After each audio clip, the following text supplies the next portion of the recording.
Well, welcome to the racecourse. Mark Griffiths and Steve Edwards here to bring you live commentary of Wrexham against Luton Town.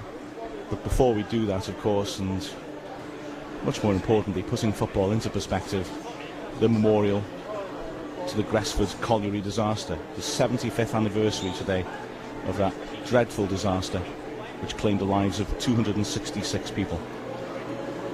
And the club will be commemorating it with a ceremony which we'll be bringing to you live here on Wrexham Player. The Gresford colliery, I suppose, really was a disaster waiting to happen, and sadly it was a disaster which was allowed to happen by neglect and also by fear, as of course the world was in the depths of a horrific recession.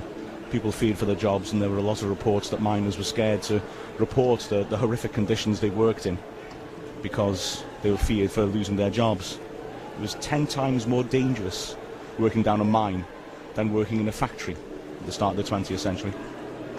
There's a 1 in 7 chance of a miner suffering a serious injury during their career. The disaster took place in the Dennis shaft, which was opened in 1911, and it was the circumstance of that alone, I think, illustrates quite plainly just how lax safety standards were. It was actually, like I say, opened in 1911, but in 1911 the Coal Mines Act said that you had to have 2 ventilation shafts, both to allow dangerous gases to come out of the shafts and also for people to escape from. The Dennis shaft was built in that year, but because it was opened just before that legislation was passed, it didn't have those shafts. It had 1 shaft, which by all accounts was extremely badly maintained and was pretty much clogged full of the detritus of, well, by that point, 23 years of constant mining. So those were the conditions. Reports of gas lying deep like snowdrifts in the pit. Also reports of a practice which was illegal at the time, where coal faces would actually be blown up to break them up so that it'd be easier to mine, something which was not allowed anyway, but certainly not in those conditions where there were explosive gases around. All those abounded, but not really very openly, and as a result the conditions were set up for the 22nd of September 1934.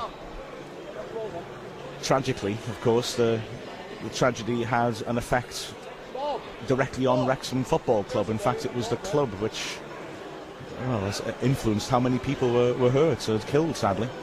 Wrexham were playing Tranmere Rovers the Saturday afternoon after the disaster, and as a result a number of people would swap their shifts when Wrexham were playing on the Saturday in order to work the night shift on the Saturday morning and then get out in time to see the match. In fact, Wrexham always used to start at 3:15 rather than 3 o'clock to enable the miners to have enough time to get up from their shifts to get to the matches. So it was a full Dennis shaft which experienced a disaster.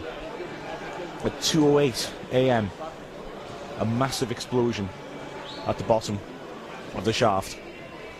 Oh, I beg your pardon, about a mile above the bottom of the shaft, which trapped miners below it, obviously. There were only 6 survivors who, incredibly, managed to crawl away through that one clogged up escape shaft, then crawl through the devastated remains of what lay beyond it and found themselves to freedom. One of them said afterwards that they'd actually told the others to follow them, but the others were convinced that they would be saved, somebody would come for them, and as a result they stayed behind. The firefighters found a shortage of firefighting equipment and were unable to fight the blaze. 3 members of Fly Main No. 1 rescue team were killed by carbon monoxide poisoning as they tried to go in to save the miners. The firefighters had to stop for fear of further explosions, and although the pit was sealed at 7 o'clock, a further explosion afterwards killed somebody standing on the surface to take the number of dead up to 266. And now the ceremony begins.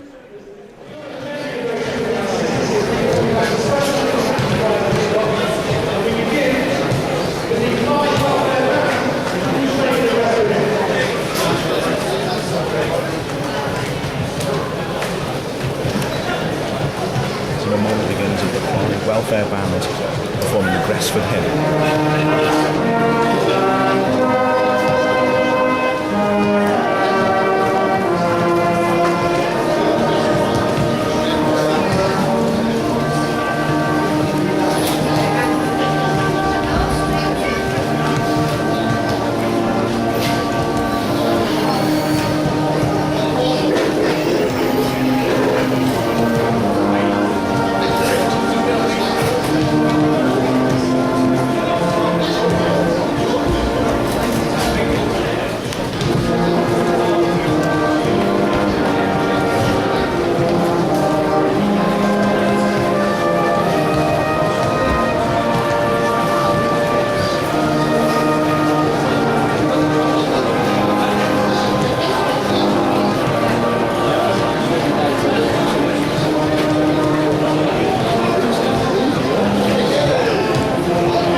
Circumstances of a disaster, and now there'll be a prayer in remembrance by Bishop Vicar John Barden Davis.